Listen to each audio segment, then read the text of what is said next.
Hi there, welcome back. Today we are talking about bone health and whether or not you are losing bone, and you might not even know it.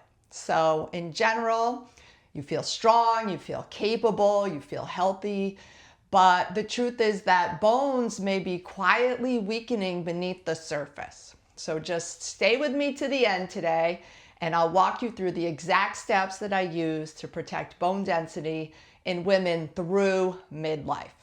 You're watching straight from the doctor's desk with me, Dr. Andrea Purcell, where I specialize in guiding women through the hormonally intense years of perimenopause and menopause.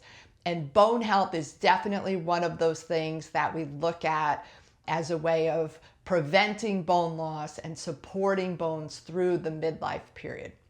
And honestly, it's one of the most overlooked conversations in medicine during this life stage, because bone loss doesn't announce itself, it happens silently. And estrogen has an important role in bone health. Estrogen is protective to bone. It helps regulate the balance between osteoblasts, which are cells that build bone, and osteoclasts, cells that break bone down. So when estrogen begins to decline, bone breakdown rates increase, and they increase higher than the rates that bone is actually building. And it typically happens within the first 10 years of a woman entering menopause. That's when she will lose the most bone, and a lot of bone in those first 5 years. So bone loss can start to happen even before periods fully stop, and it is silent, right? We don't feel like our bones are thinning, and many women just think that they're fine and they go about their life, but it can progress quietly, develop into osteopenia, and then further develop into osteoporosis. So really it's about awareness and being informed, because again, we can't feel it, but we can absolutely influence it. And that's why I love natural medicine and I love prevention. So midlife is your window of opportunity to intervene early and just get some information and find out what you could do to help yourself and not be a sitting duck to a broken hip. So I've got my trusty spine here today and my hips, and we don't want one of these hips to break. So let's get to it, shall we? So just like anything else in women's medicine, bone health requires a multimodal approach. Yes, calcium is important, but calcium alone is not enough. Your bones, they require this, what I call a coordinated team of nutrients. Vitamin D, that helps absorb the calcium. Vitamin K, which helps the vitamin D work better, right? Directly help calcium get into those bones. Magnesium is important for bone mineralization and balance. What we eat, making sure we're eating protein to maintain the structural matrix of the bone.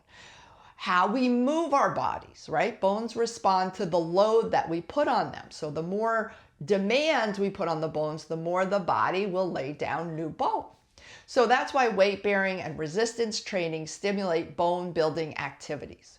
You can walk, even just any type of body movement. These send a message to your skeleton saying, prioritize me, help, let's drive some energy to these bones. And you don't need extreme workouts, but you need consistency. 2 to 4 sessions a week of strength training, walking every single day, not for a long period of time, even 20 minutes, which is about a mile. So these small, consistent habits create long-term bone strength. So bone health is a slow process. It's not going to be like quick, I'm going to fix my bones in a month, but it's built in the daily choices that we make as women. So eating a whole food balanced diet, taking the proper bone nutrients, like I mentioned, D, K, magnesium, calcium, and some other minerals, strength training. Hormones are important, right? Getting your hormones assessed. So this is not the time to shrink back and pull back from your life. It's the time to build and really shore up a good foundation. So bottom line here for bone health, if you're in your 40s or 50s, you haven't thought about bone health yet, now is the time because you can get ahead of the curve. So with early awareness, strategic nutrition, proper evaluation, you can protect your skeletal strength for decades to come. So prevention in midlife is far easier than having to repair things that are already broken down later. So trust me on this. So this is about staying active, independent, and strong, and I want that for you. If you want more information on how to stay proactive in midlife, just download my free Perimenopause Power Guide. All right, until next time, I'm wishing you well.